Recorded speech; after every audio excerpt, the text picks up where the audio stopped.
দুই সহস্রাধিক মানুষের তাজা প্রাণ আর অন্তত হাজার দশেক মানুষের অঙ্গহানির এক রক্তক্ষয়ী যুদ্ধ থেকে মাত্র মাস তিনেক দূরে দাঁড়িয়ে আজকের কথাগুলো বলছি। শহরের রাস্তায় এখনো শহীদ ওয়াসিমদের রক্তের ছোপ ছোপ দাগ লেগে আছে। স্বাভাবিক জীবনে ফিরতে পারেনি এখনো শহীদের পরিবারগুলো। ইয়ামিনের মা হয়তো কাউকে পেলেই জানতে চাইছে আমার খোকার উপর কিসের এত রাগ ছিল ওদের। সে প্রশ্নের উত্তর হয়তো কেউ কোনোদিন দিতে পারবে না। বুকের ভেতর গুলি নিয়ে নিস্তেজ পড়ে থাকা শরীরটাকে ওরা যেভাবে কুকুরের মতো টেনে হিঁচড়ে খেয়েছে, সভ্য এই সমাজে সেই উত্তর কি আসলেই আছে? পুড়ে যাওয়া লাশগুলোর কথা মনে করে সারা জীবন হয়তো হৃদয়টা পুড়তে থাকবে হতভাগা সেই মায়েদের। শহীদ ওমরের মা এখনো মানুষ পেলেই হয়তো প্রশ্ন করছে, আমার ছেলের বুকে ওরা এতগুলো গুলি কেন করলো? মারার জন্য তো একটা গুলি যথেষ্ট।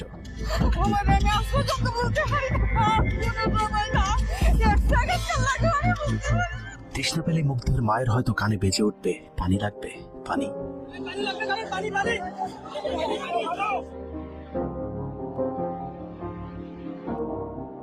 শুনেছি স্বাধীনতা অর্জনের চেয়ে রক্ষা করা অনেক কঠিন। স্বাধীনতার এই পতাকা সমুন্নত রাখতে যারা জীবন দিয়েছেন তাদের সে রক্ত যেন বৃথা না যায়। এ পতাকার জন্য যেন আর কাউকে জীবন দিতে না হয়। স্বাধীনতার এমন যুদ্ধ আর দেখতে চাই না। এ যুদ্ধের প্রতিপক্ষ অনেক হিংস্র, খুব নিষ্ঠুর। ওরা বুকে গুলি নিয়ে কাঁদতে থাকা মানুষকেও শান্তিতে মরতে দেয় না। ওরা আরো রক্ত চায়। 15 বছর মুসলিম নিধন করে ওদের এতটুকু অনুশোচনা নেই। রক্তের নেশায় এখনো বুঁদ হয়ে আছে হিংস্র পশু আত্মাগুলো। এদিকে এক পক্ষ নিজেদেরকে বিজয়ী ভেবে ঘরে ফিরেছে। ঘরে ফেরার আগে যাদের বাড়ি ঘরে আগুন দিয়ে ঘর থেকে বের করেছিল, সেই শত্রুকেই আবার তুলে নিয়েছিল নিজেদের ঘরে। ছাত্রলীগ নিষিদ্ধের কথা বলছে। এই নিষিদ্ধ করবার ম্যান্ডেটটা, নিষিদ্ধ করবার অধিকারটা তাদেরকে কে দিল? তারা এদেশের মানুষ, রাজনীতি করার অধিকার সকলের আছে। আমাদের কেড়ে নেওয়া যেমন অন্যায় ছিল, আমরা আরেকজনের কেড়ে নেওয়ার অধিকার, এটা আমরা এভাবে বলি। আওয়ামী মানবরূপী দানব ঘাড়ের উপর বিষাক্ত কার্বন ডাই অক্সাইড ফেলছে, আর আমরা সেটাকে অক্সিজেন ভেবে বুকে নিচ্ছি। বিষাক্ত সাপ থেকে নিরাপদ না হয়ে সাপ নিয়ে খেলার পরিণতি কি হতে পারে সেটা বুঝতে খুব বেশি দেরি করবার প্রয়োজন নেই। আমার এই বার্তা আপনাদের কাছে পৌঁছানোর কয়েক ঘন্টা পরেই আপনার ঘরে যে শত্রুকে জায়গা দিয়েছিলেন তাদের সেই বিষমাখা মুখের বিষ আপনার গায়ে নেয়ার জন্য প্রস্তুত থাকুন। পূর্ব দিকে তাকিয়ে দেখুন, আকাশ আবারও কালো হয়ে এসেছে। অন্ধকার দিকে ঝড়ের গতি যতটুকু ভাবছেন, অন্ধকারের সেই ঝড়ো বাতাস আসলে আলোর চেয়েও বেশি গতি নিয়ে দিয়ে আসছে সবকিছু লন্ডভন্ড করে দিতে। প্রলয়ন করে সেই ঝড়ের কবল থেকে প্রিয় মাতৃভূমিকে বাঁচাতে হলে দেশ রক্ষার পবিত্র দায়িত্ব যাদেরকে দেওয়া হয়েছে, চলুন দেখে আসি তারা আসলে কতটা প্রস্তুত। জুলাইয়ের মাঝামাঝি পর্যন্ত সেনাবাহিনী ছাত্র আন্দোলন নিয়ে তেমন মাথা ঘামায়নি। ছাত্রলীগ যেদিন ঢাকা বিশ্ববিদ্যালয়ের ছাত্রীদের উপর আক্রমণ করেছিল, মূলত সেদিন থেকে সেনাবাহিনীর অভ্যন্তরীণ বিভিন্ন গ্রুপগুলোতে আলোচনা সমালোচনা শুরু হয়। 17 তারিখ সকল ডিভিশনের জিওসিরা অফিসার এবং সৈনিকদেরকে কোনো ধরনের গুজবে কান না দেওয়ার পরামর্শ দেন। জিওসিদের পক্ষ থেকে সাফ জানিয়ে দেওয়া হয়, সরকার মিসক্রিয়েন্টদের বিরুদ্ধে যথাযথ ব্যবস্থা নিচ্ছে, এটা নিয়ে সেনাবাহিনীর মাথা ঘামানোর কিছু নেই। 11 ডিভিশনের মেজর জেনারেল খালেদ আল মামুন, 55 ডিভিশনের GOC major general Mahbubur Rashid এবং কুমিল্লা ডিভিশনের জিওসি জাহাঙ্গীর আলম ছিলেন সবচেয়ে বেশি আক্রমণাত্মক। ছাত্রদের পক্ষে কোনো পোস্ট কিংবা প্রোফাইল পিকচার লাল করার বিরুদ্ধে তাদের ছিল কঠোর বার্তা। 17 জুলাইয়ের গুরুত্বপূর্ণ আরেকটি ঘটনা হলো, Hasina air chief marshal Hasan Mahmud খানকে বিমান বাহিনীর MI-17 হেলিকপ্টারকে এভি গান কনফিগারেশন লোড করতে বলেন, যা মূলত যুদ্ধকালীন চূড়ান্ত সময় ব্যবহার করা হয়। এয়ার চিফ হাসিনাকে উল্টো প্রশ্ন করেন, আমাদের সেনাবাহিনী কি এখনো ফেল করেছে? তাহলে এত দ্রুত বিমান বাহিনী কেন? বিমান বাহিনী প্রধানের মুখের উপর এমন বক্তব্যে শেখ হাসিনা প্রচন্ড ক্ষেপে যান। এর পরপরই তিনি বিমান বাহিনী প্রধানের বিরুদ্ধে পদক্ষেপ নেওয়ার জন্য ব্রিগেডিয়ার জেনারেল ইমরান হামিদ এবং লেফটেন্যান্ট জেনারেল মুজিবকে নির্দেশ দেন। আর্মি ইন্টেলিজেন্স থেকে এই পরিকল্পনার তথ্য জেনে বিমান বাহিনী প্রধান ওই রাতেই তার নিরাপত্তার জন্য গাজীপুর থেকে এয়ার কমান্ড নিয়ে আসেন, যে ইউনিটটি এখনো বিমান বাহিনী প্রধানের নিরাপত্তার দায়িত্বে ঢাকাতেই অবস্থান করছে। যাই হোক, বিমান বাহিনী প্রধান সেদিন রাজি হলে ব্ল্যাক আউটের সময়টা আরো ভয়ঙ্কর হতে পারত। বিমান বাহিনীর সহায়তা না পেয়ে শেখ হাসিনা পরদিন র্যাব প্রধানকে ডেকে আদেশ দেন তার হেলিকপ্টার প্রস্তুত রাখার। র্যাব প্রধান হাসিনার আদেশ অনুযায়ী ছাত্রদের বিরুদ্ধে অপারেশন হেলিকপ্টার ব্যবহার করেন। হেলিকপ্টারের গুলিতে যতগুলো হতাহতের ঘটনা ঘটেছে সবগুলোই র্যাবের হেলিকপ্টার থেকে করা হয়েছিল। র্যাবের পাশাপাশি ঢাকার বাইরে দু একটি বাদে প্রায় সবকটি ডিভিশনের জিওসিরা দেশের বিরুদ্ধে অবস্থান নিয়েছিলেন। ঢাকার বাইরে থেকে বিশেষ করে ডিভিশন সাপোর্ট ব্যাটালিয়নকে অগ্রাধিকার ভিত্তিতে ঢাকায় নিয়ে আসা হয়, কারণ তাদের সাথে এপিসি সুবিধা ছিল। এপিসি গাড়িগুলো মূলত ছাত্রদের বিরুদ্ধে চূড়ান্ত পদক্ষেপ নেওয়ার জন্যই আনা হয়েছিল। রাষ্ট্রীয় গুরুত্বপূর্ণ এলাকা কেপিআই রক্ষায় 19 তারিখে সেনা নামানোর সিদ্ধান্ত নেওয়া হয়। নিয়ম অনুযায়ী সেনাবাহিনীর কেপিআই রক্ষার দায়িত্ব পালন করার কথা থাকলেও বিভিন্ন জায়গায় দেখা গেছে সেনাবাহিনীর ছত্রছায়ায় পুলিশ এবং আওয়ামী লীগ ছাত্রলীগের সন্ত্রাসীরা ছাত্রদের উপর হামলা চালিয়েছে, কোথাও সরাসরি সেনাবাহিনীকেও গুলি চালাতে দেখা গেছে। এর মধ্যে ঢাকার 46 পদাতিক ডিভিশনের ইনফ্যান্ট্রি ব্রিগেডের ইউনিটগুলো ঢাকার প্রাণ কেন্দ্রগুলোতে ছাত্রদের উপর সবচেয়ে বেশি দমন পীড়ন চালিয়েছে। অনুসন্ধানে 19 থেকে 23 জুলাই পর্যন্ত গণহত্যার সাথে জড়িত সেনাবাহিনীর কয়েকজন অফিসারের নাম উঠে এসেছে, যারা এখনো পর্যন্ত গুরুত্বপূর্ণ সব পদে বহাল আছেন, যা ডক্টর মোহাম্মদ ইউনূস সরকারের জন্য অত্যন্ত বিপজ্জনক। কতটা বিপজ্জনক সেটা বোঝার জন্য আন্দোলনের সময়টাতে ওই অফিসারদের ভূমিকা কি ছিল সেটা একটু দেখে আসি। আন্দোলনের সবচেয়ে বেশি রক্তক্ষেকো ছিলেন বিজিবির ডিজি মেজর জেনারেল আশরাফ। সূত্র জানিয়েছে, ভারতীয় নাগরিকদের বিজিবির পোশাক পরিয়ে মাঠে নামিয়েছিলেন বিজিবির এই মহাপরিচালক। সেনাবাহিনী শেখ হাসিনাকে পদত্যাগের পরামর্শ দেওয়ার পরেও শুধু বিজিবিকে নিয়ে হত্যাকাণ্ড চালিয়ে শেখ হাসিনাকে ক্ষমতায় রাখার গ্যারান্টি দিয়েছিলেন মেজর জেনারেল আশরাফ। 5 তারিখ হাসিনা পালিয়ে যাবার আগ মুহূর্তে তিনি স্বরাষ্ট্রমন্ত্রীকে ফোন করে বলেছিলেন, কয়েক হাজার মানুষ মারলেই পরিস্থিতি ঠান্ডা হয়ে যাবে, অতএব কোনো অবস্থাতেই যেন প্রধানমন্ত্রী পালিয়ে না যান। স্বরাষ্ট্রমন্ত্রীকে তিনি এমনটাই পরামর্শ দিয়েছিলেন। 5 তারিখ সকাল থেকে দুপুর পর্যন্ত ঢাকা শহরে সবচেয়ে বেশি তৎপরতা ছিল বিজেপির। ওই দিন সকাল থেকেই ঢাকার প্রবেশ পথগুলোতে চেকপোস্ট বসিয়ে তল্লাশি চালিয়েছিল মেজর জেনারেল আশরাফের বিজেপি। বিজেপির একটি সূত্র জানিয়েছে, বিজেপি মহাপরিচালক প্রতিদিন সিওদের কাছ থেকে হিসেব নিতেন কে কতজন ছাত্র হত্যা করেছে। বিজেপি মহাপরিচালকের নির্দেশনায় খুনের সেই প্রতিযোগিতায় সবচেয়ে ভালো পারফর্মার ছিল কর্নেল রিদওয়ান। সূত্রের মতে ছাত্র আন্দোলনে বিজেপি অন্তত 500 শিক্ষার্থীকে গুলি করে হত্যা করেছে। বিজেপি প্রধান এবং রিদওয়ানের মতো তার অনুগত অফিসারদের জেলে থাকার কথা, কিন্তু তারা এখনো গুরুত্বপূর্ণ সব দায়িত্ব পালন করে যাচ্ছে। আর মেজর জেনারেল আশরাফ এখন পর্যন্ত বিজেপি প্রধানের চেয়ারেই বসে আছেন। 46 ডিভিশনের brigade commander brigadier general Imran 24শে জুলাই রাতে তড়িঘড়ি করে বের হচ্ছিলেন। এ সময় পাশ থেকে আরেকজন অফিসার তাকে জিজ্ঞেস করেছিলেন কোথায় যাচ্ছেন। তিনি তখন বলেছিলেন শিকারে যাচ্ছি। শিকার শেষে পরদিন নিজেদের মধ্যে কতজনকে গুলি করে মেরেছেন তা নিয়ে হাসাহাসি করেছিলেন brigade commander brigadier general Imran. Brigadier Imran 5 তারিখ যারা কুয়ের পরিকল্পনা করেছিলেন তাদের মধ্যে অন্যতম। যদিও সেনা প্রধানের দূরদর্শিতায় তা সম্ভব হয়নি, কিন্তু অদৃশ্য কারণে তার বিরুদ্ধে এখনো পর্যন্ত কোনো ব্যবস্থা নেওয়া হয়নি। কুমিল্লার জিওসি মেজর জেনারেল জাহাঙ্গীর আলমের পাঠানো কুমিল্লার 15 বিট সাপোর্ট ব্যাটালিয়নকে বাড্ডায় ছাত্রদের দমনে নামানো হয়েছিল। আপনাদের মনে থাকবার কথা, 4 তারিখ দুপুরে কুমিল্লার একটি ভিডিও সোশ্যাল মিডিয়াতে ছড়িয়ে পড়েছিল, যেখানে দেখা গিয়েছে সেনাবাহিনীর একটি এপিসি থেকে পুলিশের দিকে লক্ষ্য করে ফায়ার করা হচ্ছে। অনেকের মাঝে একটি ভুল ধারণা রয়েছে যে কুমিল্লা ক্যান্টনমেন্টের সেনাবাহিনী হয়তো ছাত্র জনতার পাশে দাঁড়িয়েছিল। মূল ঘটনা হলো 4 তারিখ দুপুর 11টার দিকে সোশ্যাল মিডিয়াতে ছড়িয়ে পড়া ওই ভিডিওটি একজন জুনিয়র অফিসারের ব্ল্যাঙ্ক ফায়ার। ওই সময় ছাত্রদেরকে দেখা যায় এপিসির পাশে উল্লাস করতে।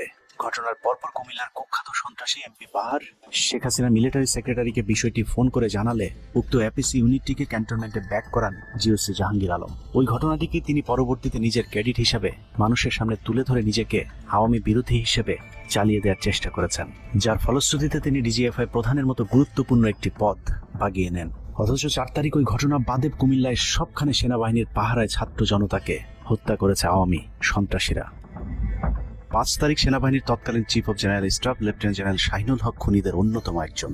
কট্টর ভারতপন্থী এই দালাল আন্দোলনের শুরু থেকে শেষ পর্যন্ত হাসিনাকে টিকিয়ে রাখার যুদ্ধ চালিয়ে গিয়েছে। হাসিনা চলে যাবার পরও সেনাবাহিনীতে কু করার চেষ্টা করেছেন শাহিনুল হক।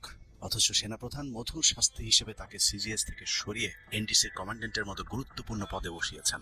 এছাড়া সম্প্রতি আওয়ামী ঘেঁষায় এই কর্মকর্তাকে 15 বছর ধরে যেসব সেনাবাহিনীর কর্মকর্তারা প্রমোশন বঞ্চিত ছিলেন তাদের প্রমোশনের লক্ষ্যে গঠিত কমিটির প্রধান করা হয়েছে তাকে, যে কারণে বঞ্চিত অফিসারেরা শঙ্কায় আছেন ন্যায্য অধিকার ফিরে পাবার। 9ম ডিভিশনকে মনে করা হয় ঢাকার সেফগার্ড। এই পদে প্রধানমন্ত্রীর সবচেয়ে বিশ্বস্ত অফিসারকে বসানো হয় সব সময়।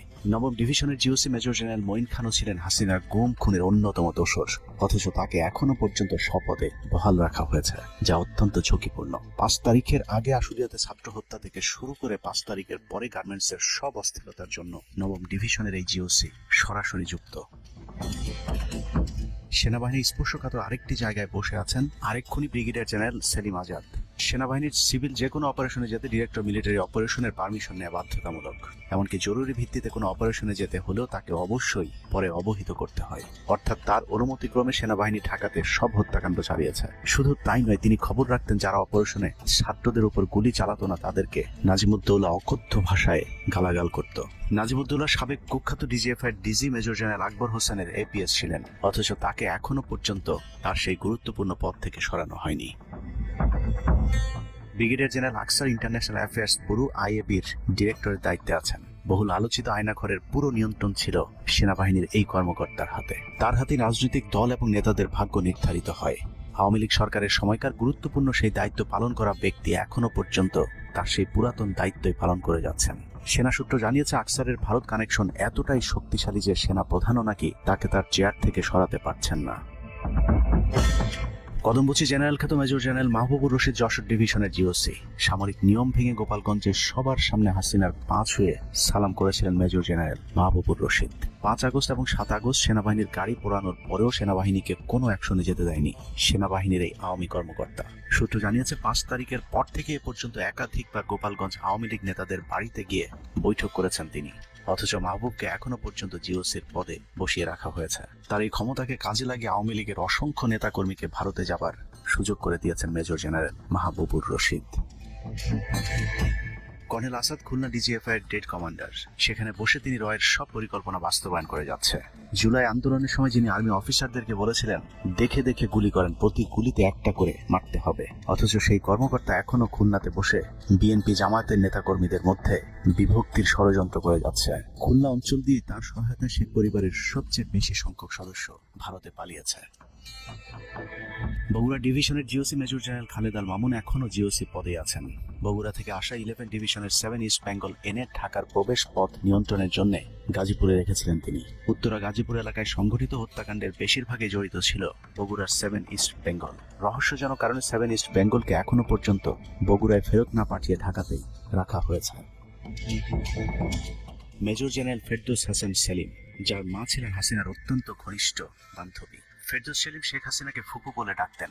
27তম বিএমএ লং কোর্সের এই অফিসারের পাসিং আউটে শেখ হাসিনা নিজে উপস্থিত ছিলেন, যদিও হাসিনা তখন বিরোধী দলীয় নেত্রী ছিলেন। ডিজিএফ এর পদে থাকাকালীন হাসিনার টাকা পাচার এবং থাইল্যান্ডের বিভিন্ন ব্যবসা দেখাশোনার দায়িত্ব ছিল তার। 5 তারিখের সময়টাতে গুরুত্বপূর্ণ কোনো পদে না থাকায় নিজেকে এখন আওয়ামী বিরোধী দাবি করছেন ফেরদৌস হাসান সেলিম। ভয়ঙ্কর বিষয় হচ্ছে, ডক্টর মোহাম্মদ ইউনূসকে ভুল বুঝে ইউনূসের মিলিটারি সেক্রেটারি পদে বসে সব কুটচাল চেলে যাচ্ছেন major general Ferdous Hasan. Guarantee দিয়ে বলে রাখলাম, সুযোগ পেলে সবার আগে ডক্টর মোহাম্মদ ইউনূসের মিলিটারি সেক্রেটারি নিজেই ইউনূসের গলা চেপে ধরবে। অতএব যত দ্রুত সম্ভব ডক্টর মোহাম্মদ ইউনূসের মিলিটারি সেক্রেটারির পদ থেকে তাকে সরাতে হবে। শেখ হাসিনার গণভবন ঠেকাতে সবচেয়ে বেশি শক্ত বলয় তৈরি করা হয়েছিল। অনুসন্ধানে জানা যায়, শেখ হাসিনাকে রক্ষা করতে গণভবনের আশপাশে সেনাবাহিনীর অন্তত 13টি অস্থায়ী চেকপোস্ট বসানো হয়েছিল, যেখানে east Bengal regiment, field regiment artillery, Bangladesh infantry regiment, infantry brigade headquarter সহ সেনাবাহিনীর বেশ কয়েকটি চেকপোস্ট বসানো হয়েছিল শুধুমাত্র শেখ হাসিনাকে রক্ষা করার জন্য। সেনাবাহিনীর এসব আর্মি অফিসারদের সম্মিলিত অপারেশনে ছাত্রদের উপর চালানো হয়েছে নির্মম নৃশংস হত্যাযজ্ঞ। কিন্তু এই হত্যাকাণ্ড সেনাবাহিনীর ভেতরে থাকা দেশপ্রেমিক অফিসারদের বিবেকের দরজা খুলে দিয়েছিল। 20 থেকে 23 জুলাই ইন্টারনেট বন্ধ করে যে পৈশাচিক হত্যাকাণ্ড চালানো হয়েছে, সেই দৃশ্য যখন একের পর এক সামনে আসতে শুরু করেছিল, তখন সাধারণ মানুষ যেভাবে স্তম্ভিত হয়েছিল, ঠিক একইভাবে সেনাবাহিনীর বিবেকবান জুনিয়র এবং মধ্যম সারির অফিসারদেরকেও ব্যাপকভাবে নাড়া দেয়। ভিডিওগুলো যত ছড়িয়ে পড়ছিল, ততই থমথমে হয়ে উঠতে থাকে সেনাবাহিনীর অভ্যন্তরীণ পরিবেশ। 27 তারিখ প্রাপ্ত গোয়েন্দা তথ্যের ভিত্তিতে সেনাপ্রধানকে জানানো হয় পরিস্থিতি নিয়ন্ত্রণের বাইরে চলে যাচ্ছে। কোনো অবস্থাতেই প্রধানমন্ত্রীকে ক্ষমতায় রেখে পরিস্থিতি নিয়ন্ত্রণ করা সম্ভব নয়। গোয়েন্দা ওই রিপোর্টে আরো জানানো হয়, সেনাবাহিনীর ভেতরে বিদ্রোহের আশঙ্কা দেখা দিয়েছে। বিশেষ করে মধ্যম সারি এবং জুনিয়র অফিসারদের ভেতর ব্যাপক অসন্তোষ লক্ষ্য করা যায়। একই রিপোর্ট প্রধানমন্ত্রী অফিসকেও অবহিত করা হয়। সেই রিপোর্টের পরেও কঠোর অবস্থানে যাওয়ার সিদ্ধান্ত নেওয়া হয় সরকারের পক্ষ থেকে। এদিকে গোয়েন্দা রিপোর্টের প্রেক্ষিতে সেনা ইউনিটের মধ্যম সারি, জুনিয়র অফিসার এবং সৈনিকদের উপর কঠিন সামরিক গোয়েন্দা নজরদারি চলতে থাকে, যে কারণে প্রচন্ড ক্ষোভ থাকলেও কোনো ধরনের পূর্ব প্রস্তুতি ও পারস্পরিক যোগাযোগ না থাকায় সেনাবাহিনীর দেশপ্রেমিক অফিসার ও সৈনিকেরা কিংকর্তব্য বিমূঢ় হয়ে পড়েন। 27-28 দুই দিন এভাবেই টান উত্তেজনার মধ্য দিয়ে কেটেছে। 29শে জুলাই শেখ হাসিনাকে পরিস্থিতি সম্পর্কে ধারণা দিতে সেনাপ্রধান সারা দেশের অফিসারদেরকে নিয়ে সেনা সদরের হেলমেটে একটি ভিডিও টেলিকনফারেন্সে দরবার গ্রহণ করেন। সেই কনফারেন্স অপারেটরের অসাবধানতাবশত স্ক্রিনে হঠাৎ করে ক্যামেরা টার্ন অফ করা HPM নামে একটি বক্স ভেসে উঠেছিল। এরপরই উপস্থিত অফিসারেরা হাসিনার উপস্থিতির বিষয়টি বুঝে ফেলেন। অনেকের ধারণা শেখ হাসিনা উপস্থিত আছেন এটা বোঝাতেই HPM বক্সটি সবাইকে দেখানো হয়েছিল, যেন কেউ কোনো ধরনের অভিযোগ করতে না পারেন। কিন্তু সবাইকে অবাক করে বেশ কয়েকজন অফিসার তাদের ক্ষোভের কথা জানান। এর মাঝে রাজশাহী CMH এর একজন মেজর র্যাঙ্কের নারী চিকিৎসক 19 থেকে 23 তারিখ পর্যন্ত চলা ছাত্র হত্যার বিভীষিকাময় বর্ণনা তুলে ধরে আবেগী এক বক্তব্য দেন। সূত্র জানিয়েছে এ সময় সেনাবাহিনীর কয়েকজনকে কাঁদতে দেখা গেছে। একদিকে সেনাবাহিনীর উচ্চপদস্থ অফিসারদের মারমুখী অবস্থান, অন্যদিকে বেশিরভাগ জুনিয়রদের নিষ্ক্রিয়তার মধ্য দিয়ে সেনাবাহিনীতে স্পষ্ট দুটি ভাগ লক্ষ্য করা যায়। এরই মধ্যে সেনাবাহিনীর কাছে প্রাপ্ত গোয়েন্দা তথ্য অনুযায়ী যে কোনো সময় সেনাবাহিনীতে বিদ্রোহ দেখা দিতে পারে। বিশেষ করে লেফটেন্যান্ট কর্নেল থেকে নিচের অফিসারদের ভেতর ব্যাপক ক্ষোভের বিষয়টি গোয়েন্দা প্রতিবেদনে জানানো হয়। সেই প্রেক্ষিতে 3 তারিখ শর্ট নোটিসে আরেকটি টেলিকনফারেন্স কল করা হয়। মূলত ওই রিপোর্টের প্রেক্ষিতে হাসিনার বিশ্বস্ত ওয়াকার হাসিনা থেকে মুখ ফিরিয়ে নেন, কারণ হাসিনাকে বাঁচাতে গিয়ে তিনি নিজের জীবন বিপদে ফেলতে চাননি। 3 তারিখ কনফারেন্সের শুরুতেই সবাইকে ঠান্ডা রাখতে একটি মোনাজাত করা হয়েছিল। যে মোনাজাতে গুরুত্বপূর্ণ একটি দোয়া ছিল, রাব্বানা লা তাজআলনা মাআল কওমিজ জালিমিন, অর্থাৎ হে আল্লাহ, আমাদেরকে জালিম সম্প্রদায়ের অন্তর্ভুক্ত করবেন না। এ সময় পুরো দরবার রুমে পিন পতন নীরবতা লক্ষ্য করা গেছে। মূলত ওই মোনাজাতের মধ্য দিয়ে ফয়সালা হয়ে যায় সেনাবাহিনী কাদের পক্ষে দাঁড়াবে। সেনা সূত্র থেকে পাঠানো এসব তথ্যে উঠে এসেছে সেনাবাহিনী কোন কোন এলাকায় ছাত্র জনতার উপর গুলি চালিয়েছিল এবং কতটা পরিকল্পিতভাবে মানুষ হত্যার ছক কষা হয়েছিল। 4 তারিখও সেনাবাহিনীর ভূমিকা ছিল অত্যন্ত অস্পষ্ট। কিছু জায়গায় সেনাবাহিনী ছাত্রদের পক্ষে, আবার কিছু জায়গায় ছাত্রদের উপর গুলিও চালিয়েছে। 4 আগস্ট সবার প্রথম 24 ডিভিশন চট্টগ্রামের GOC lieutenant general Mainur Rahman তার বাহিনীকে ছাত্রদের পাশে দাঁড়ানোর নির্দেশ দেন। 5 তারিখ সকাল পর্যন্ত আর্মির ভূমিকা ছিল অত্যন্ত সন্দেহজনক। সকাল 10টা পর্যন্ত আর্মি কড়াকড়িভাবেই দায়িত্ব নিয়েছিলেন। বিশেষ করে গণভবনের আশপাশে 12টা পর্যন্ত ছাত্রদেরকে ভয় দেখাতে কয়েক রাউন্ড লাইভ অ্যামুনিশন ফায়ার করা হয়। 4 তারিখ 3 বাহিনী প্রধান, পুলিশ প্রধান এবং DGDGF এর সারা রাত নির্ঘুম কেটেছে।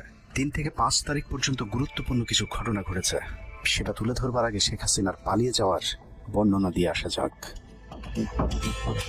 5 তারিখ সকাল ঠিক 9টায় প্রধানমন্ত্রীর অফিসে গিয়ে শেখ হাসিনাকে পদত্যাগ করতে বলেন সেনাপ্রধান। শেখ হাসিনার কথা শোনার সাথে সাথে সেনাপ্রধানকে দৌড়ে মারতে আসেন। এ সময় 3 বাহিনী প্রধানকে অকথ্য ভাষায় গালাগাল করেন শেখ হাসিনা। জেনারেল ওয়াকারকে হাসিনা বলেন, তুই পুলিশকে দেখে শিখতে পারিস নাই। এ সময় বিমান বাহিনী প্রধান সজীব ওয়াজেদ জয়কে ফোন করে তার মাকে বোঝানোর জন্য অনুরোধ করেন। সজীব ওয়াজেদ জয় এটি জানার পর উল্টো আর্মি চিফকে তুই তুকারি করে হুমকি দিতে থাকেন, তোর কোন বাবা তোকে চিফ বানাইছে, তোর বউ ছেলে মেয়ে কে কোথায় আছে সবকিছু দেখে নেওয়া হবে। রাগান্বিত হয়ে এরপরই সজীব ওয়াজেদ জয় লাইভে গিয়ে আবল তাবল বকতে থাকেন।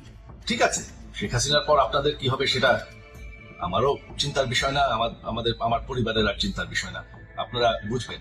এরই মধ্যে 9:30 বেজে যায়। শেখ হাসিনাকে কোনোভাবে রাজি করাতে না পেরে সেনাপ্রধান হাসিনাকে 2টি বিকল্প দেন, পদত্যাগ অথবা গ্রেফতার। ওদিকে মিরপুরে বসানো সেনাবাহিনীর চেকপোস্টগুলো খুলে দেওয়া হলে বিনা বাধায় গণজোয়ার ঢুকে পড়তে থাকে। মবটি যখন গণভবন থেকে মাত্র 20 মিনিটের দূরত্বে চলে আসে, এ সময় সেনাবাহিনী এক প্রকার জোর করে শেখ হাসিনাকে পদত্যাগ পত্রে সই করান। এ সময় SSF এর 2 একজন এগিয়ে আসতে চাইলেও সেনাপ্রধান হাত ইশারা করলে তারা জায়গায় দাঁড়িয়ে থাকেন। পদত্যাগের পর শেখ হাসিনা জাতির উদ্দেশ্যে ভাষণ দেওয়ার অনুরোধ করলে সেনাপ্রধান হাসিনাকে বলেন, জীবন বাঁচাতে চাইলে দ্রুত গাড়িতে গিয়ে উঠুন, জনগণ গণভবনে ঢুকে পড়ছে। সেনাবাহিনীর মতে শেখ হাসিনা সেদিন মাত্র 5 মিনিটের জন্য বেঁচে গিয়েছেন, তা না হলে জনগণ তাকে ধরে ফেলত। হাসিনাকে গণভবন থেকে উদ্ধার করে বিমানে ভারত পাঠিয়ে দেওয়ার জন্য মোট 3টি রুট প্ল্যান করা হয়েছিল। প্ল্যান এ, গণভবন থেকে গাড়ি বহরে বিমান বাহিনীর ব্লু স্কাই স্কুলের গেট দিয়ে তেজগাঁও বিমানবন্দরে ঢুকে ঢাকা সেনানিবাসে প্রবেশ এবং তারপর BAF বেস দিয়ে বিমান বাহিনীর রানওয়েতে প্রবেশ। সেখান থেকে বিমান বাহিনীর C-130 যে বিমানে ভারতে উড্ডয়ন। দুর্ভাগ্যজনকভাবে ততক্ষণে বিপ্লবী জনতার শেওড়াপাড়া রাস্তা দিয়ে বিমান বাহিনীর ব্লু স্কাই স্কুলের গেট ক্রস করে আগারগাঁও চৌরাস্তা পর্যন্ত চলে এসেছিল। ওদিক দিয়ে ক্যান্টনমেন্টের জাহাঙ্গীর গেটও ছাত্র জনতার দখলে, তাই গণভবন থেকে গাড়িতে করে ঢাকা সেনানিবাসে ঢুকার সব পথ বন্ধ হয়ে গিয়েছিল, যে কারণে প্ল্যান বি অবলম্বন করতে হয়েছিল হাসিনাকে উদ্ধারকারীদের। প্ল্যান বি অনুযায়ী গণভবন থেকে বিমান ঘাঁটিতে যাওয়ার তখন একটাই পথ বাকি ছিল, তা হলো হেলিকপ্টারে যাওয়া। বিমান বাহিনীর MI-17 হেলিকপ্টার চন্দ্রিমা উদ্যানের পাশে বাণিজ্য মেলার মাঠে এসে অবতরণ করে। খুনি হাসিনা চন্দ্রিমা উদ্যানের পাশের রাস্তা দিয়ে বাণিজ্য মেলা মাঠে প্রবেশ করে এবং সেখান থেকেই হেলিকপ্টারে করে বিমান বাহিনী ঘাঁটিতে নিয়ে যাওয়া হয় তাকে। সেখানে গিয়ে তারেক সিদ্দিকী এবং সালমান এফ রহমানের জন্য কিছুক্ষণ অপেক্ষা করে শেখ হাসিনা। তবে শেষ পর্যন্ত সালমান এফ রহমানের পৌঁছাতে দেরি হয় শেখ হাসিনাকে নিয়ে কোনো গন্তব্য ছাড়াই 10:45 মিনিটে উড়াল দেয় বিমান বাহিনীর C-130 জুলিয়েট বিমানটি। সাধারণত বিমানের রুট ব্যবহারে কোড ব্যবহার করতে হলেও সেটা করেনি। রাডার ফাঁকি দিতে জীবনের ঝুঁকি নিয়ে এই পদ্ধতি অবলম্বন করা হয়েছিল। ফুল ফুয়েল লোড করা হয়, ভারতে যদি জায়গা না হয় তাহলে যেন মধ্যপ্রাচ্যের কোনো দেশ পর্যন্ত চলে যাওয়া যায়। মোট 9 জন পাইলটকে নিয়ে বিমানে ওঠানোর পর কোনো ধরনের নির্দেশনা বা ম্যাপ প্ল্যানিং ছাড়াই পাইলটদেরকে বলা হয় টেক অফ করতে। বিমানটি প্রথমে যশোরের উপর দিয়ে কলকাতায় পৌঁছালে সেনাপ্রধান জাতির উদ্দেশ্যে ভাষণের ঘোষণা দেন, কিন্তু কলকাতায় ল্যান্ডিংয়ের পারমিশন না দিলে সেখান থেকে শেখ হাসিনাকে বহন করা বিমানটি চলে যায় আগরতলায়। আগরতলায় পারমিশন না পেয়ে আবারও দিল্লির দিকে উড়াল দেয়। সেখান থেকে দিল্লি গেলে সেখানেও রিফিউজ করা হয়।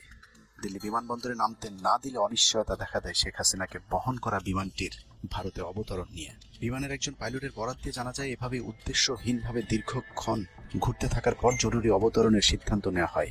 তবে জরুরি অবতরণের ঠিক আগ মুহূর্তে দিল্লির গাজিয়াবাদ এয়ারবেজে নামার অনুমতি পায় C-130 জুলিয়েট, যেখানে অজিত ধওয়াল তাকে রিসিভ করেন।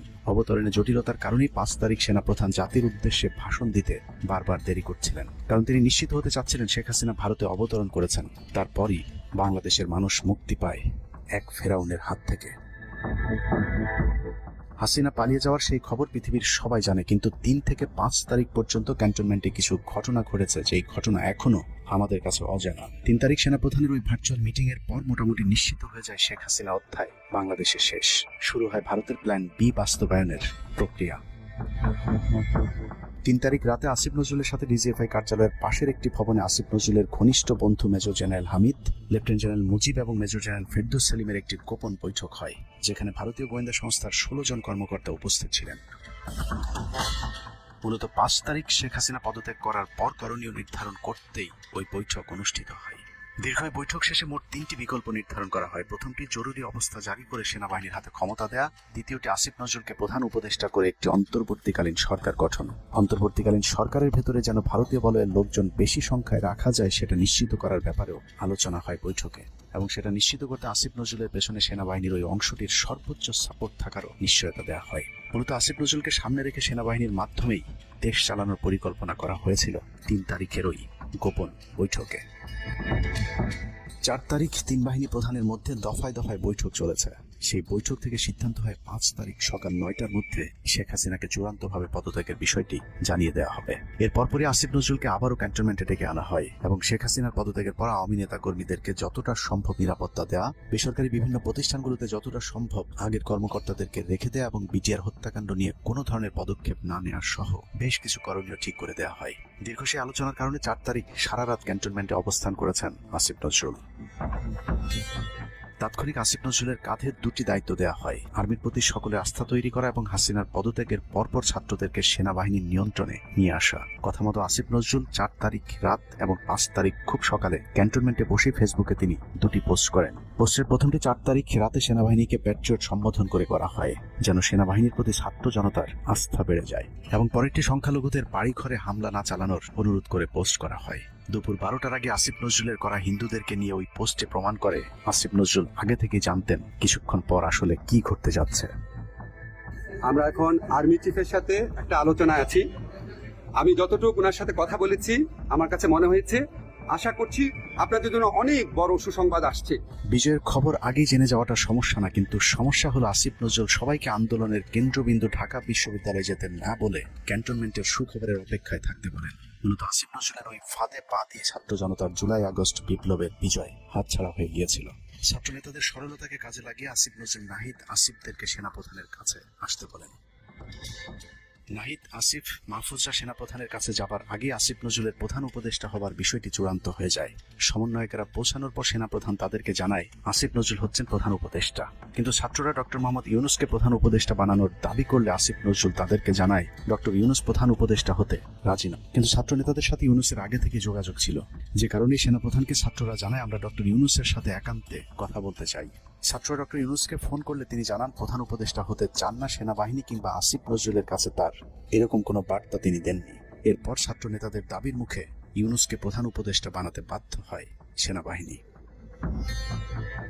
ডক্টর মোহাম্মদ ইউনূসকে প্রধান উপদেষ্টা করা হলেও ক্ষমতার কেন্দ্রে থেকে যায় ভারত নিয়ন্ত্রিত ক্যান্টনমেন্টের মদতপুষ্ট আসিফ নজরুল, যাকে তারা সুনিপুণভাবে গেল এক যুগে তিলে তিলে তৈরি করেছেন।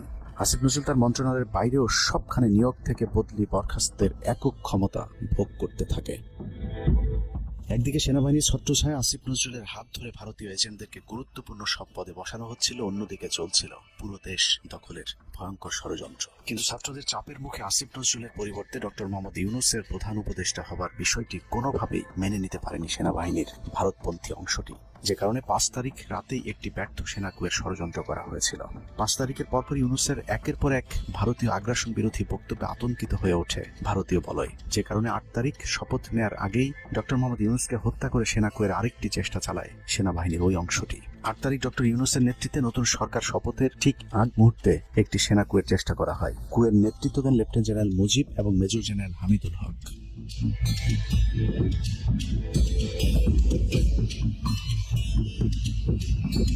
কিন্তু পশ্চিমা একটি গোয়েন্দা সংস্থা বিষয়টি দ্রুত সেনাপ্রধানকে জানালে জেনারেল ওয়াকার তাদের পরিকল্পনা ভণ্ডুল করে দেয়। সেনাপ্রধান তাৎক্ষণিকভাবে লেফটেন্যান্ট জেনারেল শামীমকে পিএসও এএফডি থেকে সিজিএস হিসেবে নিয়োগ দেন এবং মুজিবকে কিয়মজি থেকে আটডগে বদলি করেন, যদিও 8 তারিখ রাত থেকেই মুজিব পলাতক রয়েছেন।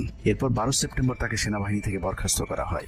একই দিনে লেফটেন্যান্ট জেনারেল হামিদুলকে স্বেচ্ছায় অবসরে পাঠানো হয়। এনডিসি থেকে মেজর জেনারেল সাইফুলকে মিনিস্ট্রি অফ ফরেন অ্যাফেয়ার্স এবং চিফ অফ জেনারেল স্টাফ শাহিনকে এনডিসিতে পাঠানো হয়। কয়েকজনের ব্যাপারে পদক্ষেপ নেওয়াটা যেমন স্বস্তির, তেমনি ষড়যন্ত্রকারীদেরকে যেখানে বদলি করা হয়েছে তাদের প্রতিটি পদই অত্যন্ত গুরুত্বপূর্ণ, যা বর্তমান সরকার এবং দেশের স্থিতিশীলতার জন্য চরম বিপজ্জনক।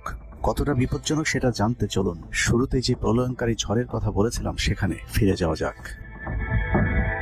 ভারতীয় গোয়েন্দা সংস্থা 5 তারিখের পর থেকে দেশে নানাভাবে একটা সাম্প্রদায়িক দাঙ্গা বাঁধানোর চেষ্টা চালিয়ে যাচ্ছেন, যেটাকে কেন্দ্র করে বাংলাদেশে একটা সামরিক অভিযান চালানো যায়। এই দাঙ্গা বাঁধাতে ভারতীয় গোয়েন্দারা আওয়ামী লীগ, হিন্দু এবং ইসকনকে কিভাবে ব্যবহার করছে সেই পরিকল্পনার ছক এখন বাংলাদেশি গোয়েন্দাদের হাতে। একটি গোয়েন্দা সংস্থা থেকে যেসব তথ্য আমার কাছে পৌঁছেছে তা রীতিমতো এই দেশের অস্তিত্বের জন্য হুমকি স্বরূপ। আওয়ামী লীগ, হিন্দু আর ভারতের এই চক্রান্ত যদি সঠিকভাবে মোকাবেলা করা না যায় তাহলে অচিরেই বাংলাদেশের অবস্থা হবে হায়দ্রাবাদের মতো।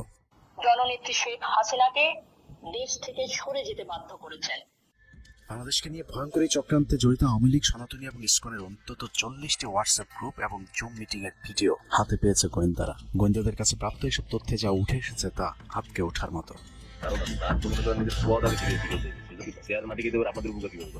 সেনাপ্রধান জামাত হলে এতদিন আওয়ামী লীগ বাইসে ফেলা দিত, ঠিক আছে? এটা তো আমাদেরও আওয়ামী লীগেরও একটা গেম হতে পারে, বলা যায় জামাত শিবিরের সপ্তাহ দিতে পারে, এটাও হতে পারে। এসব গ্রুপগুলোতে রীতিমতো বাংলাদেশের বিরুদ্ধে যুদ্ধের প্রস্তুতি চলছে। গ্রুপে তাদের সাথে সাবেক আওয়ামী লীগ সরকারের শীর্ষস্থানীয় নেতা থেকে বর্তমান সেনাবাহিনীতে চাকরিরত জেনারেল পর্যন্ত মাঝে মধ্যেই নাকি যোগ দিচ্ছেন। নানক ভাই থেকে শুরু করে আমাদের সুজিত দা, তারপর আরো অনেক টপ লেভেলের যারা মন্ত্রী, মিনিস্টার, প্রতিমন্ত্রী, তারপর ইভেন কামাল ভাই।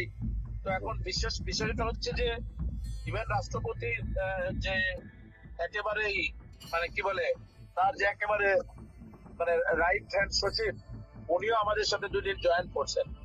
তো এখন ওনারা আসলে ভালো হইতো, যারা যারা আসেন আসলে ভালো হইতো। অনেক আমাদের এখানে প্রায় 12 থেকে 13 জন আপনার এমপি এসে কথা বলেছেন, যেটা আপনারা জানেন না, ঠিক আছে? বাংলাদেশে একেবারে টপ লেভেল সামরিক বাহিনীর 4 থেকে 5 জন জেনারেল লেভেলের লোকজন ওনারা এসে এখানে বসে থেকে আমাদের লাইভ শুনে গেছেন। আমাদের প্রধানমন্ত্রী উনি নিজে এসে বসে থেকে গেছেন। গ্রুপের সবচেয়ে ভয়ঙ্কর তথ্য পাওয়া গেছে ভুয়া মুক্তিযোদ্ধা জেডাই খান পান্নার মেসেজ থেকে। আওয়ামী এই আইনজীবী শহীদ সাইফুল ইসলাম আলিফের হত্যাকাণ্ড নিয়ে চাঞ্চল্যকর তথ্য দিয়েছে জেডাই খান পান্না। একটি চ্যাটিং এ তিনি লিখেছেন, দাড়িওয়ালা উকিল বেশি হয়ে গিয়েছে, আরো 2-1টারে খেয়ে দাও, আদালতে আমরা আছি। এখন অল্প কয়েকদিন জেলে থাকলেও 30 তারিখের পরে পুরস্কার পাবা। আরেকটি মেসেজে তিনি লিখেছেন, সুযোগ হাতছাড়া হয়েছে তোমাদের কারণে। কালকে সব হয়ে যেত, পরিকল্পনা ছিল কুপিয়ে মারার পর হিন্দুদের বাড়িতে হামলা হলে ভারত থেকে ট্রুপ চলে আসবে। ওরা যেহেতু হামলা করেনি, তোমাদেরই উচিত ছিল নিজেরা নিজেদের বাড়ি ঘরে আগুন দেওয়া। পেছনের ঘটনা বাদ দিয়ে 30 তারিখের পরিকল্পনায় মনোযোগী হও সবাই। শহীদ আলিফ হত্যাকাণ্ড নিয়ে আরেকজন লিখেছেন, কালকে আদালতে একটা লাশ পড়বে। হিন্দু ভাইদের পাশে আমাদের সবাইকে থাকতে হবে, ব্রিগেড মেজরের কমান্ড মেনে চলতে হবে। 30 তারিখের কর্মসূচি নিয়ে গ্রুপটিতে সশস্ত্র যুদ্ধের মাধ্যমে দেশ দখলের ভয়ঙ্কর সব আলোচনা করার ভিডিও হাতে এসেছে আমাদের। তারা বাংলাদেশের অস্ত্রগুলি আছে, এই অস্ত্রগুলি কোথায় আছে আমার কাছে অলরেডি খবর আছে। আমি নিউজ দিচ্ছি প্রতিনিধিদের মাধ্যমে। তারা বলেছে 5,000 বেশি করা বছর আছে, M60 রাইফেল, সাইবার রাইফেল আছে, 47 রাইফেল আছে, তাদের কাছে অত্যাধুনিক শটগান আছে। আলোচকদের একজন বলছিলেন, সাবেক এবং বর্তমান পুলিশের সমন্বয়ে 1700 অস্ত্রধারী ক্যারিলা প্রস্তুত করা হয়েছে 30 নভেম্বরের জন্য। কথা বলেছি, পুলিশ কথা বলেছি, পুলিশের অনেক প্রত্যেকটা ইন্ডিকেশন করে পুলিশ তারা এসে নিতেছেন, ওনারা আমার সাথে কথা বলে মনোযোগ করছে। ঢাকা শহরকে কিভাবে ব্লক করা হবে সেই পরিকল্পনাও করা হচ্ছে এসব জুম মিটিংগুলোতে। আমাদের কাদেরও আব্দুল্লাহপুর, আবুল আশলিয়া, গঙ্গিরি আছে, আমরা উত্তরা ওইটা আমরা ব্লকটা দিবেন, তাহলে আমরা খুব সহজেই আমাদের কাজ সমাধান করব। সশস্ত্র যুদ্ধের জন্য পুরো দেশকে মোট 10টি বিভাগে বিভক্ত করা হয়েছে, যেখানে একজন করে ব্রিগেড মেজর নিয়োগ দেওয়া হয়েছে, যাদের সবাই দেশেই অবস্থান করছেন। এর মধ্যে গ্রুপে প্রাপ্ত জেডাই খান পান্নার নম্বরটিতে মেসেজ পাঠানো হলে মুহূর্তেই সাড়া দেন তিনি। কল করতেই গড় গড় করে সবকিছু স্বীকার করেন। জেডাই খান পান্না, জি আমি তাই। 30 তারিখ 50 থেকে 80 ভাগ পুলিশ, আনসার, এমনকি সচিবালয়ের আমলারাও তাদের পক্ষে মাঠে নামবে বলে স্বীকার করেন গেরিলা আক্রমণের পরিকল্পনাকারী জেডাই খান পান্না। আপনার কি কোনো গেরিলা ইনভেশন হামলা করা যাবে? ঢাকার স্টুডেন্টরা যদি এখনো সাপোর্টার্স অর্গানাইজ হইতে নামে, এই অ্যাডমিনিস্ট্রেশনে 50% না 80% লোক নেমে আসবে, পার্টিকুলারলি পুলিশ, আনসার এবং সেক্রেটারিয়েট থেকে। পালিয়ে যাবার আগে এই ভিডিও প্রচারের সাথে সাথে রাষ্ট্রদ্রোহিতার অভিযোগে তাকে গ্রেফতার করতে হবে, তাহলে চক্রান্তকারীদের আরও পরিকল্পনার তথ্য পাওয়া যেতে পারে। ভবিষ্যতে এ ধরনের ষড়যন্ত্র বন্ধ করতে গ্রুপে থাকা সকলের মোবাইল নম্বর এবং চেহারা থেকে শনাক্তের পর দ্রুত গ্রেফতার করতে হবে। সূত্র জানিয়েছে, ডিজিএফআই প্রধানের প্রত্যক্ষ তত্ত্বাবধানে চলছে এসব দেশ বিরোধী তৎপরতা। আর্মিকে ম্যাজিস্ট্রেসি পাওয়ার দেওয়া হলেও তাদেরকে ক্ষমতা প্রয়োগ করতে দেওয়া হচ্ছে না, যে কারণে আওয়ামী লীগ নেতারা বেশিরভাগ এখনো দেশে থাকলেও তাদেরকে ধরা হচ্ছে না। অতএব সেনাবাহিনীর উচ্চপদস্থ হাসিনাপন্থী অফিসারদেরকে দ্রুত সেনাবাহিনী থেকে সরাতে হবে। 5 তারিখ সেনাপ্রধান যে ভূমিকা রেখেছেন তার জন্য তিনি অবশ্যই প্রশংসার দাবিদার, কিন্তু সেনাপ্রধানকে প্রমাণ করতে হবে তিনি আসলেই নায়ক নাকি খলনায়ক। 5 তারিখের পরেও সেনাবাহিনীর গুরুত্বপূর্ণ পদগুলোতে রদবদল না করা এবং গুম খুনের সাথে জড়িত অফিসারদের বিরুদ্ধে কোনো ব্যবস্থা না নেওয়ার সহ বিডিআর হত্যাকাণ্ডের বিষয়ে দৃশ্যমান কোনো পদক্ষেপ না নেওয়া খুবই সন্দেহজনক। সূত্র জানিয়েছে, সেনাপ্রধানের স্ত্রীর সাথে প্রতিনিয়ত শেখ হাসিনার যোগাযোগ রয়েছে। অতএব সেনাপ্রধানকে দ্রুত তার অবস্থান পরিষ্কার করে সেনাবাহিনীর গুরুত্বপূর্ণ পদগুলোতে নতুন করে নিয়োগ দিতে হবে। সেনাবাহিনীর জুনিয়র এবং মধ্যম সারির অফিসার এবং সৈনিকদের সবসময় দেশের স্বার্থে যুদ্ধের জন্য প্রস্তুত থাকতে হবে। মনে রাখতে হবে, সেনাবাহিনী আমাদের আস্থার প্রতীক। সিনিয়র অফিসারদের দেশবিরোধী আদেশ এলে সৈনিকদেরকে নিয়ে তাদেরকে প্রতিহত করতে হবে। মনে রাখতে হবে, সংখ্যায় আপনাদের মতো দেশপ্রেমিকদের সংখ্যাই এখনো সেনাবাহিনীতে বেশি। দেশের যে কোনো প্রয়োজনে সেনাবাহিনী যদি জনগণকে ডাক দেয়, তাহলে এ দেশের প্রতিটি মানুষ জীবন দেওয়ার জন্য প্রস্তুত রয়েছে। ডক্টর মোহাম্মদ ইউনূসের পাশে থাকা ভারতীয় গুপ্তচর আসিফ নজরুল, মিলিটারি সেক্রেটারি ফেরদৌস হাসান সেলিম এবং প্রেস সেক্রেটারি শফিকুল আলমকে দ্রুত সরাতে হবে। প্রধান উপদেষ্টার সাথে ছাত্র নেতাদের সাক্ষাতের পথ সহজ করতে হবে। আসিফ নজরুলের অসৎ উদ্দেশ্যে মাহফুজ আলমকে তার পাশ থেকে সরিয়েছে। অতএব যত দ্রুত সম্ভব মাহফুজ আলমকে আবারও বিশেষ সহকারীর পদে ফিরিয়ে আনতে হবে। গুরুত্বপূর্ণ যে কোনো সিদ্ধান্তের ক্ষেত্রে নাহিদ এবং আসিফদের মতামত প্রধান উপদেষ্টাকে গুরুত্বের সাথে নিতে হবে। জেডাই খান পান্নাদের ষড়যন্ত্র এবার সফল না হলেও এই ষড়যন্ত্র চলতেই থাকবে। বাংলাদেশের প্রতিটি মানুষকে চোখ কান খোলা রাখতে হবে, মনে রাখতে হবে শত্রু আপনাদের ঘরের কোণেই। ভারত যদি বাংলাদেশে আক্রমণ করে, তাহলে সবার আগে আওয়ামী লীগ আর শ্রীকৃষ্ণের ভক্তরাই আপনার গলায় ছুরি ধরবে। অতএব শত্রুরা যেন আবারও বাংলাদেশের স্বাধীনতাকে ভারতের কাছে বিক্রি করতে না পারে, সেদিকে সবাইকে লক্ষ্য রাখতে হবে। আল্লাহ হাফেজ।